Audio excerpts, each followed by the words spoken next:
So I just watched Cyberpunk Edgerunners, and honest opinion, it was pretty good. I'm going to try to keep this video as spoiler-free as possible, so I'm only going to be going over baseline things. First off, I love the design of the world and the city. It has a very 80s, 90s OVA cyberpunk feel, which would make sense since, it's in the name. The characters are all really likable and have tons of personality. I really like them. The main chunk of character growth goes to our main character, and this story is really about him in the end. The show was directed by Hiroyuki Imaishi, who previously worked on Promare, the Gurren Lagann movies, and Dead Leaves. So he's had a hand in a lot of Gainax and Trigger stuff, not surprising.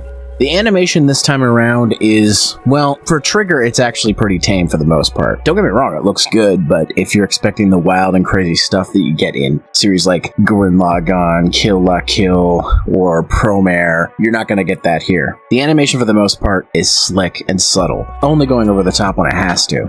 The soundtrack is fucking banging. The soundtrack is everything from indie rock, to techno, to trap, to fucking death metal at one point. Just like the animation gives the feel, the storyline definitely gives the feel of those 80s, 90s OVA animes. So if you're a fan of those, you'll probably really enjoy this. If you're expecting something akin to Trigger's older work like some of the ones that I mentioned, you're not going to get the same thing out of this. This is a very different type of series, and it can get pretty depressing. Luckily, you don't have to have any knowledge of Cyberpunk 2077, which is great because that game's, well, it's not very good. I've never played it, and I was able to follow everything just fine. In total, I think this series is the full package. Definitely check it out if you're a fan of anime, especially older anime. I'm giving Cyberpunk Edgerunner 7 out of 10.